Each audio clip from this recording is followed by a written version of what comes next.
Bonjour, je suis le prophète Jérémie. Merci pour tout. Merci pour votre soutien. Merci pour votre amour. Merci pour le temps que vous avez pris de venir voir cette page qui a été créée, qui est fraîche. Et merci pour vos dons financiers qui ont commencé à couler dans notre ministère. Merci. Merci parce que je vois que cette page, pourtant il n'y a que quelques jours qu'elle est créée, mais Yahweh est derrière pour solliciter vraiment sa main et nous encourager à encore continuer. Car nous sommes une jeune équipe, mais il n'y a pas de jeunesse ni de vieillesse dans le Seigneur. C'est ce qu'on aime souvent dire, mais c'est une vérité, c'est même une réalité. C'est le Saint-Esprit qui compte. Et je vous avais dit que j'allais approfondir sur le vin de Babylone ou le vin de l'Esprit. Vous comprenez donc qu'il y a deux entités, il y a Babylone et il y a l'Esprit. Et croyez-moi, la plus grande, c'est l'Esprit. Et vous comprendrez que le vin de l'Esprit est collé à la personne de l'Esprit et que le vin de Babylone est collé à Babylone. Babylone n'est pas seulement une ville antique dans laquelle il y a eu des perversités énormes, mais c'est une entité, c'est un esprit qui a continué d'animer des personnes et qui continue à animer des personnes. Des francs-maçons, des Rosicruciens, des Illuminati, pour ne citer que. Et puis, vous avez le vin de l'esprit. C'est la nouvelle église. Cette église qui est débarrassée de Babylone. Parce que Babylone, oui, est aussi venue affecter l'église. Comment voit-on que Babylone a commencé à affecter l'église? C'est quand l'inspiration vient d'elle. Parce que l'esprit est une inspiration aussi. Il est une personne, mais qui inspire. Il veut inspirer son église. C'est un souffle qui inspire. Et Babylone aussi est un esprit, donc un souffle qui vient inspirer. Et comment il inspire le peuple de Dieu à se détourner de la vérité? Par le vin. Et quand je vous parle du vin, je ne vous parle pas du vin que l'on va acheter chez les vignobles.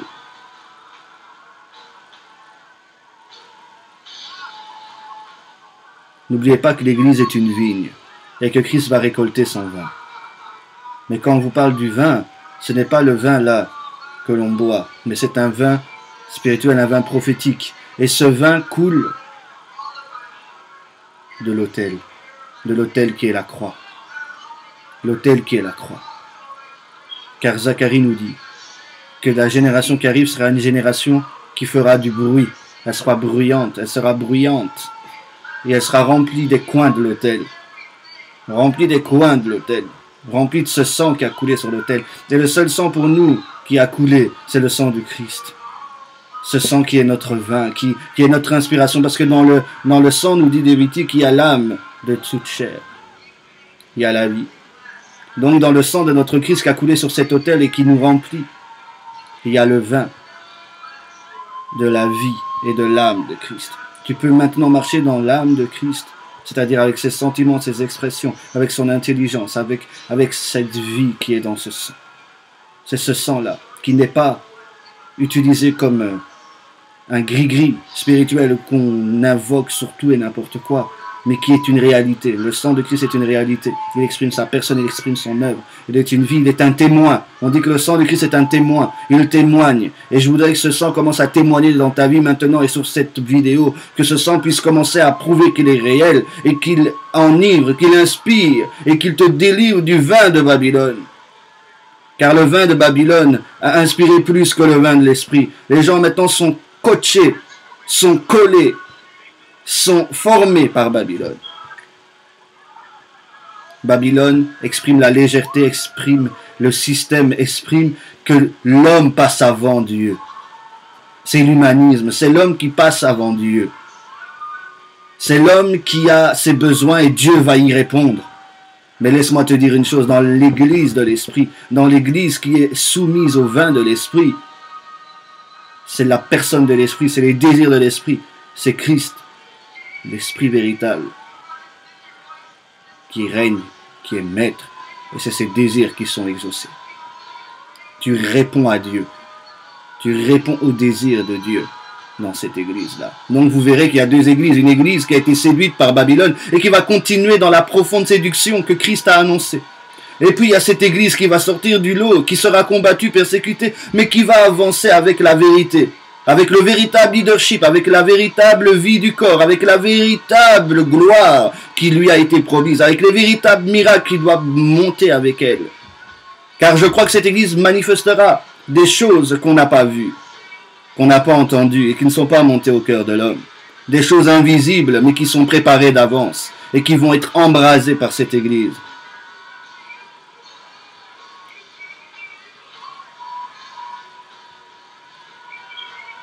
Oui. Vous voyez ma passion pour cette Église, parce que je crois que Christ est passionné envers son Église. Et quand je dis que Christ ne veut pas se tourner vers les besoins des hommes, et c'est d'abord ses besoins, je ne dis pas qu'il ne vient pas pour guérir, pour faire des miracles, pour toucher. Si, il vient pour cela. Il a toujours fait, il le fera. C'est ça l'Évangile aussi. C'est l'essence de l'Évangile. Il y a beaucoup de miraculeux dans l'Évangile. C'est les hommes qui aiment bien essayer de retirer le miracle parce qu'ils voient qu'il n'y a plus de miraculeux qui les touchent. Mais il y a partout dans le monde des preuves que Christ est encore un Dieu qui fait des miracles. Que Christ est encore un Dieu qui aime opérer dans les signes, les prodiges, qui est surnaturel parce que c'est profondément sa personne. C'est pas parce qu'il a quitté son trône pour venir revêtir l'humanité qu'il n'est plus miraculeux. Sa nature profonde est miracle. Sa nature profonde est surnaturelle. Et l'Église qui se lève là, c'est une Église surnaturelle. C'est une Église qui n'a pas peur d'être la voix prophétique que Christ lui a demandé d'être. Et cette voix prophétique, elle sera inspirée par ce vin de l'Esprit. Vous savez, quand par exemple un prophète ou une personne qui est sous le don de prophétie est pressé et est en train de prophétiser, c'est le vin qui l'inspire, c'est le vin de l'Esprit. C'est cette pression exercée par l'Esprit. C'est un symbole que je prends pour vous faire comprendre que Christ va utiliser une Église ivre, c'est-à-dire une Église qui sera plus sur ses besoins personnels ou centrée sur elle ou centrée sur son égocentrisme ou sur son humanisme. On laisse tout passer. Non, ce sera une Église qui osera être une voix prophétique. Regardez par exemple un des mélanges. Il y a des églises qui tolèrent l'homosexualité. Il y a des églises qui tolèrent des ministres de Dieu homosexuels. Il y a des églises qui tolèrent du mariage homosexuel dans leur groupe, dans leur équipe. Ils tolèrent ça. Alors je n'ai rien contre les homosexuels. Je ne suis pas homophobe. Et je ne tuerai jamais un homosexuel. Je crois que Dieu aime les homosexualités. Je crois que Dieu aime l'homosexuel, pardon, mais il n'aime pas l'homosexualité. Dieu aime l'homosexuel, mais il n'aime pas les homosexualités. Et elles se font partout dans le monde. Homosexualité, homme, femme. Et l'Église ne dit rien. Et l'Église ne dit rien. L'Église laisse ça passer. L'Église laisse ça passer. L'Église laisse ça passer. Église, tu es une voix prophétique. Et tu dois dire, nous ne sommes pas pour l'homosexualité. Nous ne croyons pas en cette valeur. Nous aimons l'homosexuel et nous croyons que l'évangile est une puissance pour libérer l'homosexuel. Elle est une puissance et je crois que cet évangile est en train, même s'il y a des homosexuels qui me regardent, de les délivrer. Dieu peut passer aussi, délivrer ta sexualité. L'évangile est capable de faire ce que l'homme ne peut pas faire. Et c'est cet évangile qui est en train de se lever, l'évangile où Christ est à la tête et où la puissance de l'évangile est prêchée, où la puissance de l'évangile est démontrée. C'est ça que l'on veut voir.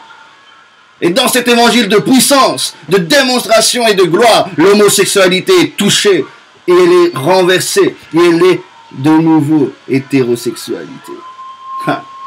Et ça, c'est par ce vin-là qui va se répandre par cette génération ivre. On n'aura qu'à les regarder, l'homosexuel sera guéri.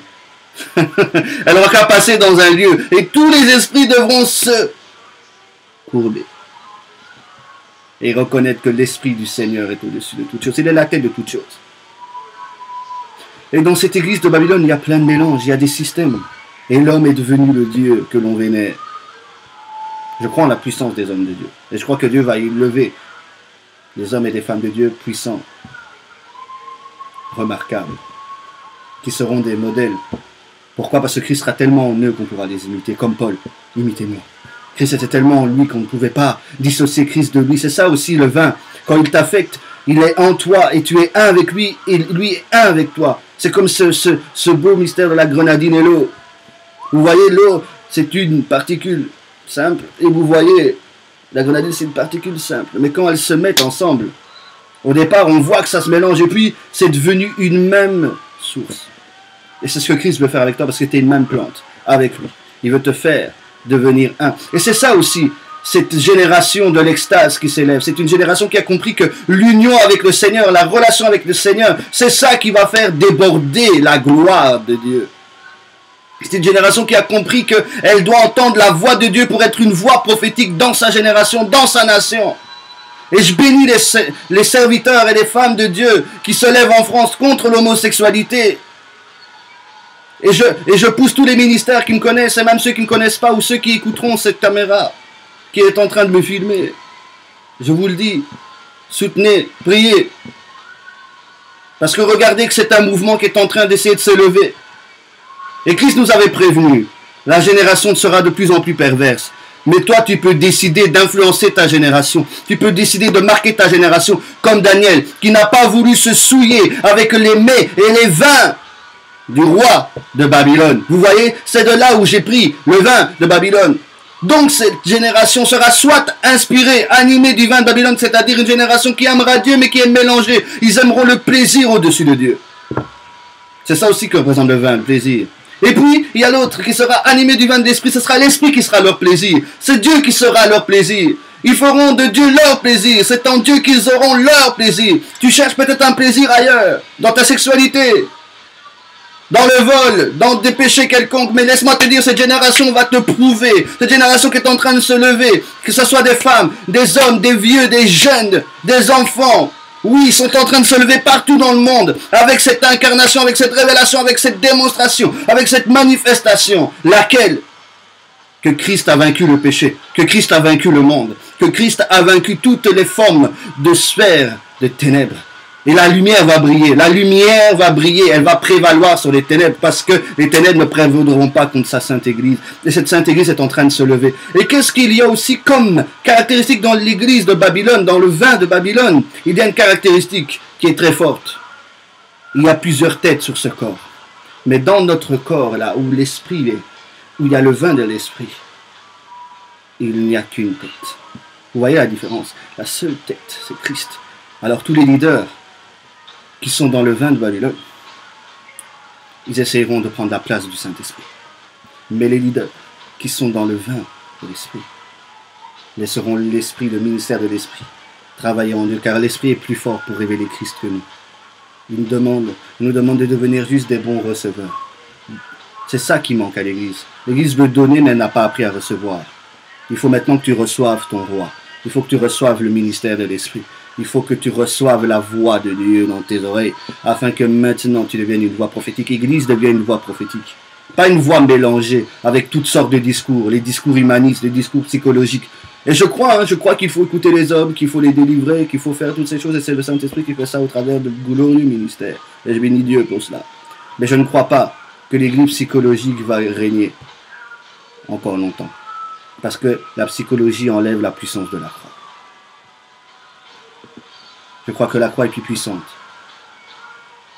Parce que parfois aussi la psychologie, ça permet encore d'être humanisme et humaniste. Je ne me suis pas trompé quand je dis être humanisme. Tu es toi-même le mouvement. Tu n'es même plus humaniste, tu es toi-même le mouvement. Tu prônes des choses que Christ n'a jamais prônées. Je ne dis pas qu'il ne faut pas écouter les gens. Je ne dis pas qu'il ne faut pas aller soigner les gens, si. Mais la marque de Babylone et la marque de l'esprit se diffèrent dans leurs blessures. N'oubliez pas que la bête sera blessée. Et je crois qu'à cause de tout ce qui arrive dans l'Église, il y a une génération qui a été blessée. Et c'est cette blessure qui parle au lieu de la blessure de Christ. Et ça, la blessure de Christ, elle est dans l'Église de l'Esprit. C'est sa croix, c'est son message qui parle. C'est sa blessure qui parle. Et sa blessure, quand elle parle, elle te guérit. Sa blessure, quand elle parle, elle te transforme. Sa blessure, quand elle parle, elle te touche à jamais. Pour te faire devenir une habitation de l'Esprit. Mais quand c'est la blessure de l'homme, quand c'est la blessure de la bête, quand c'est la blessure de l'esprit de l'Antichrist qui est en train de toucher, alors vous verrez des hommes qui se lèvent et ils pensent être des libérateurs, mais c'est des blessés. C'est des blessés qui vont partout dans ce monde en train de parler, pensant être des révolutionnaires. C'est pour cela, si ton Dieu te pousse toujours à la solitude, si ton Dieu te pousse toujours à être seul, ce n'est pas normal. Car certes, il y a un temps pour être seul, mais il y a un temps pour être dans le corps. Et je parle à tous ceux-là qui sont blessés, qui vont se mettre à part, qui disent Dieu, c'est moi et lui, c'est moi et lui. Certes, c'est vrai, c'est ça le plus important.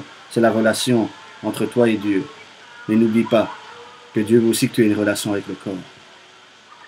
Et la preuve que tu es touché par la blessure de Christ et plus ta blessure, c'est que tu peux rester dans le corps parce que de toute façon, nous sommes hommes. Nous sommes hommes. Et nous pouvons encore faire des erreurs les uns envers les autres. Mais l'amour sera tellement fort dans cette église de l'esprit qu'elle pourra supporter tout et surmonter tout. Donc j'aimerais véritablement vous dire qu'une église avec l'extatique se lève. C'est une église qui est plus forte. Pourquoi? Parce qu'elle n'est plus tournée sur elle-même, elle ne se regarde plus, elle a regardé totalement Christ. Elle ne se regarde plus, elle a regardé totalement Christ. L'église est statique. Vous voyez, quand les gens sont sous l'extase, même parfois ça peut se manifester physiquement, mais ils ne pensent plus à eux, parce qu'ils contemplent celui qui les visite. Ils contemplent celui qui se révèle. Et je te dis, Église, Dieu veut passer de la visitation à l'habitation. Dieu veut que tu deviennes naturellement surnaturel. Dieu veut que tu deviennes naturellement branché à lui, que tu deviennes un receveur. Et parce que tu as reçu, tu deviendras cette voix prophétique, cette voix apostolique qui va crier dans ta génération. Dans cette génération qui a cruellement besoin d'une voix prophétique, qui a cruellement besoin de voir qu'une église se lève pour aimer, mais pour aussi contester. Paul n'a pas eu peur de contester devant les Césars. Il n'a pas eu peur d'affirmer sa foi. Et je crois que tu ne dois pas avoir peur d'affirmer ta foi. Arrêtez de vous battre entre la manifestation et pas la manifestation. J'aime pas entendre « ouais, il faut être dans la parole, la manifestation, la manifestation ». Mais vous ne comprenez pas que la parole elle-même est une manifestation, la parole est vivante. Ce qui est manifeste est vivant. Il n'y a pas de séparation entre la parole et l'esprit, ils sont un. Automatiquement, quand la parole vient à toi, elle se manifeste. Ça peut être physique ou pas, mais elle se manifeste même à une transformation invisible dans ton cœur. C'est une manifestation. Arrêtez d'être là avec ouais, les dons et le caractère. Comprenez que c'est une seule et même personne, une seule et même chose, c'est le Saint-Esprit qui fait toute cette œuvre. Arrêtons de nous diviser sur des points. Arrêtons de nous diviser sur la doctrine. La doctrine, c'est pas des doctrines, c'est la doctrine de Christ. Certes, il y a des doctrines de démons. Certes, il faut faire attention dans le corps, il y a des séductions qui viennent, certes. Mais moi, j'aime ce que dit Rick Joyner, un prophète de l'Éternel. Il dit, l'homme maintenant a plus confiance en la capacité du diable de le séduire qu'en la capacité du Saint-Esprit de le garder dans la vérité. C'est une forte parole. Et c'est ça qui arme ma vie et mon combat. Je crois que bien qu'il y a la séduction au milieu de nous, bien qu'il y ait cette séduction-là, et qu'elle sera encore accrue et plus forte, il y a aussi l'esprit de vérité qui est là pour nous garder, nous protéger et nous conduire. Et pour être conduit par cet esprit de vérité, c'est ce vin de vérité-là, qui va exercer une pression sur toi et qui va parler. Ce vin qui est le sang de la croix du Christ, Jésus venu en chair, qui est glorifié maintenant auprès du Père. Vous comprenez pourquoi maintenant Paul disait « Je ne me glorifie que de la croix » ? Parce que dans l'église de Babylone, dans le message de Babylone, on glorifie des hommes, on glorifie des efforts, on glorifie toutes sortes de choses. Et c'est bien, j'aime ceux qui jeûnent, j'aime ceux qui prient, j'aime ceux qui font beaucoup de choses pour le Seigneur. Mais tu peux être une Marthe. Mais l'église qui est comme Marie, la sœur de Marthe, contemplative, au pied du Seigneur. C'est quand tu es contemplatif que tu peux recevoir les instructions qui vont changer ta génération. L'église devient de plus en plus contemplative de ton roi. Sois plus à ses pieds qu'en train de le servir. Car, vous savez, je vous parlerai de ça la prochaine fois, mais il y a les sacrificateurs de Tsadok et il y a les sacrificateurs lévitiques qui sont en train de se lever. Et les sacrificateurs de Tsadok, leur particularité, vous verrez ça dans Ézéchiel 44, c'est qu'ils servent le roi, mais en le voyant. Tandis que les anciens sacrificateurs, là, qui ont été idolâtres, qui n'ont pas permis au peuple de connaître la voie et le Christ véritable, eh bien, ils serviront les hommes pour Dieu. Moi, je veux que tu sers Dieu pour les hommes. Et ça, je t'expliquerai ça dans une prochaine vidéo. Parce que je crois que c'est le message que Christ m'a donné. Et je crois qu'il ne me l'a pas donné qu'à moi. Partout dans la génération prophétique qui se lève, Dieu donne des messages. Et je crois que les autres, on les puzzle les uns des autres pour qu'on fasse cette famille ensemble pour la vérité. Et je crois aux familles spirituelles, je crois aux pères spirituels, je crois à toutes ces choses. Je crois qu'il faut évoluer sous des manteaux. Je crois qu'il faut savoir apprendre et t'équiper et que même quand tu vas grandir, tu devras toujours pouvoir avoir autour de toi des personnes qui puissent te conseiller et t'aider bien que tu voles de tes propres ailes. Parce qu'il faut qu'on soit un et qu'on n'ait pas cet individualisme qui est en train de frapper l'Église pour essayer de dire c'est nous qui apporterons le réveil. Le réveil vient par le corps. Même s'il peut y avoir des hommes qui vont comprendre des choses et enflammer, ça sera toujours quand même au bénéfice du corps. Alléluia. Donc je voulais vraiment t'inviter à comprendre que si tu es dans l'église de Babylone, tu peux encore sortir parce que Christ dit sortez du milieu d'elle. Ne touchez même pas à ce qu'elle a. Sortez. Toujours Dieu a appelé à quitter. Christ a quitté son trône pour venir ici.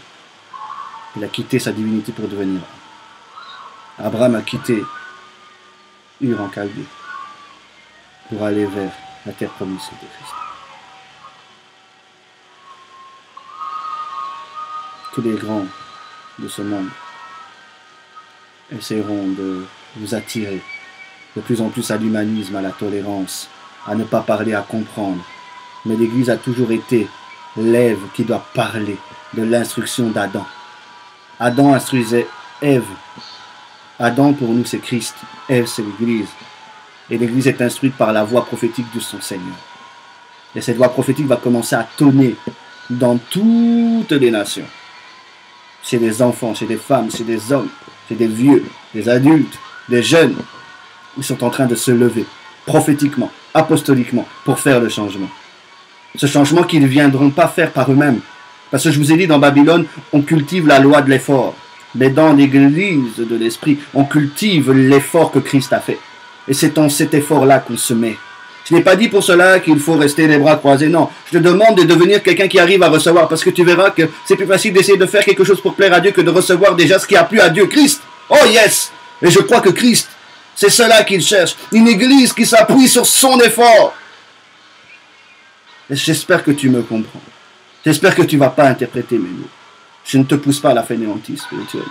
Je te pousse à comprendre qu'une génération extatique, donc c'est-à-dire une génération dans l'extase, qui se lève, là maintenant. Elle se lève partout dans le monde. C'est une génération qui aura appris à contempler son roi, qui verra son roi au-dessus de tout ce qui est là. Et qui, quand elle le verra, ira avec les oracles de son roi. Elle ira avec les oracles de son roi pour dire à cette génération, vous êtes dans l'erreur. Repentez-vous. Vous savez, on demande souvent à l'Église de se repentir.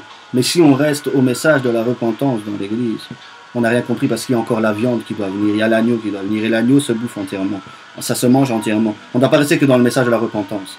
Parce que normalement, l'Église doit arriver à une telle dimension de perfection et de maturité où cette perfection se manifeste aussi. Parce qu'il revient chercher une Église sans tache, sans ride. C'est-à-dire une Église qui n'est plus affectée par le péché. Et ça fait mal d'entendre cela parce qu'on est encore fortement affecté par le péché. Et je ne dis pas que moi non plus je ne pêche pas. Mais ce n'est pas parce que tu pêches que tu es un pécheur. Tu peux être injuste et tu pêches. Tu peux être injuste et tu quittes ta position de juste en péchant. Le juste c'est qui? C'est celui qui a pris le message de l'évangile et qui y a cru. Il croit que Christ est mort. Ce n'est pas un propre juste qui vient avec ses propres efforts. Non, non. C'est Christ qui devient sa raison de vivre et il le suit par la foi.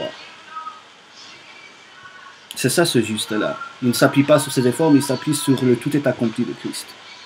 Alléluia. Il s'appuie sur cela. Il s'appuie vraiment sur ça. Et il s'appuie vraiment sur ça. Il s'appuie vraiment sur Christ. C'est lui la pierre angulaire. C'est lui la pierre angulaire.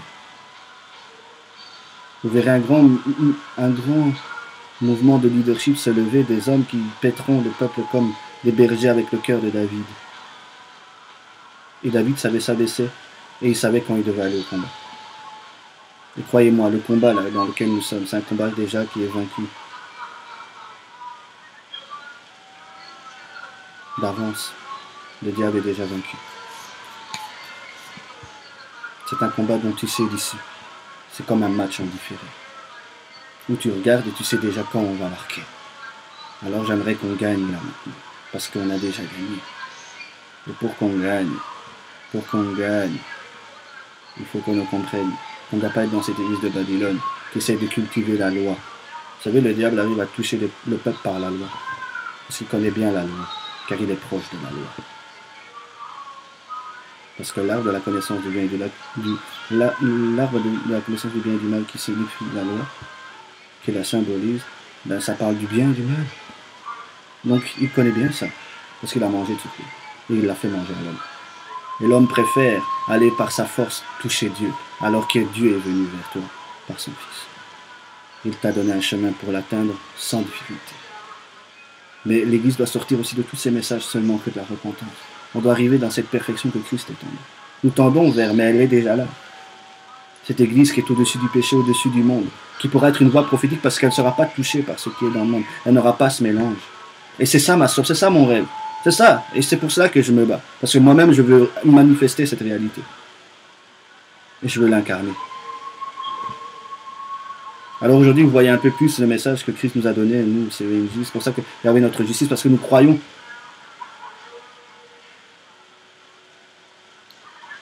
que c'est Christ qui a tout accompli. Et que nous avons qu'à entrer dans ce qu'il a fait, à entrer sous son manteau. J'aime cette expression que Rémi Bell dit, un de mes conseillers, quelqu'un qui m'aide beaucoup. Opérons sous le manteau de Jésus. On a souvent appris à être sous le manteau de quelqu'un, et c'est une bonne chose. Mais on a peu appris à être sous le manteau de la voix de Jésus. Et c'est à ça que Christ veut t'appeler. Les vrais prophètes, le vin qui bouillit en eux, c'est toujours de présenter l'agneau. C'est toujours de présenter l'agneau. Jean-Baptiste est un prophète, il a présenté l'agneau. Et après, quand il a voulu essayer de voir autre chose, quand il a commencé à douter, sa tête est partie. Parce qu'il n'a pas arrêté son ministère à temps. C'était aussi pour dire une chose, Élie ne passe jamais le Jourdain. C'était pour dire une chose, l'esprit d'Élie est là pour révéler Christ. Révéler le Père dans les fils et les fils dans le Père. Ça peut être avec le Père dans le Fils qui est Christ, qui se révèle en toi, mais il fait de toi un Père qui se révèle dans les fils que tu as. Et il te donne des fils qui te révèlent. Qui révèlent quoi? Une vérité que tu as. Qui est en toi. Une réalité qui est en toi. Donc quand je dis te révèle et tout ça, c'est parce que tu es devenu tellement un avec Christ qu'on ne vous sépare pas. La révélation de l'époux, c'est aussi la révélation de l'époux. La révélation de l'époux, c'est aussi la révélation de l'épouse, parce qu'ils sont un. Donc ne sois pas choqué par mes propos. Quand tu arrives à une dimension avec Christ, vous êtes un. Et c'est ça qui manque à l'Église. Cette dimension où ils sont tellement un avec Christ que c'est le vin d'esprit qui va parler. C'est l'esprit qui va seulement parler et faire les choses qu'il faut qu'il fasse. L'esprit dit à Marthe, s'il te plaît, viens à côté de Marie pour écouter. Et l'esprit dit à Marie, continue comme ça. Tu as compris la vraie part, qui est la meilleure. Alors j'aimerais maintenant élever mes mains et te dire, sois béni. Et écoute-moi. Je crois qu'à cet instant, Yahweh est en train de libérer l'extatique. Et ne t'étonne pas que tu commences à vivre des manifestations de l'extase.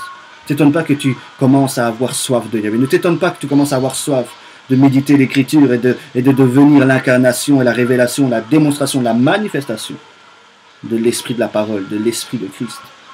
Ne t'étonne pas que tu m'as écouté, tu vas commencer à avoir soif d'être cette voix prophétique parce que c'est pas moi que tu as écouté en soi. Moi, je ne suis qu'un canal d'une voix qui parle en moi, la voix de Christ, la voix prophétique. Le don prophétique est en train de te toucher et de te dire, écoute, si tu es dans l'homosexualité, repens-toi, Christ peut te toucher. Si tu es toujours chrétien, mets un pied dedans, un pied dehors, reviens et sois maintenant cette voix prophétique. C'est ce rôle que Dieu te demande d'être. C'est ce poste que tu dois occuper. Parce que l'église qui se lève est une église prophétique. Une église qui est une voix qui parle dans les nations, qu'on entend. C'est fini cette église qui se cache dans la caverne. Parce que Christ a été glorifié. Et je suis en train de demander à la Sainte Onction de commencer à faire son travail sur toi. Moi, je ne suis pas là où tu es, mais je crois que cette vidéo peut être un moyen, un outil où Christ va passer pour faire des miracles, des délivrances, des guérisons, pour répandre l'onction prophétique, pour répandre les dons, pour toucher le peuple, pour le faire sortir de sa léthargie, pour le faire sortir de sa fainéantise spirituelle et le faire devenir un peuple qui reçoit de Dieu et qui peut le donner. Il est temps que tu entendes sa voix. Si tu n'avais jamais entendu sa voix, je crois que Yahweh va commencer là à opérer. Je peux voir commencer les anges à opérer, à ouvrir les portes pour que Christ soit révélé. Car il continue à agir, les anges. Ils ne sont pas morts. Dans l'Ancien Testament, on les voyait. Dans le Nouveau Testament, on les voyait. Ce n'est pas un culte des anges, on vous demande, non. Mais ils sont là partout où est la parole. Comme toi, tu dois être là où partout est la parole. Toute la création servira à Dieu et continue à servir Dieu. C'est pour lui que tout a été créé. Tout est sous la tête qu'est Christ. Et je crois maintenant que si tu étais dans la rébellion, Christ vient et te débarrasse de cette rébellion. Merci parce que je vois les maladies quitter. Merci parce que je vois les paralytiques marcher.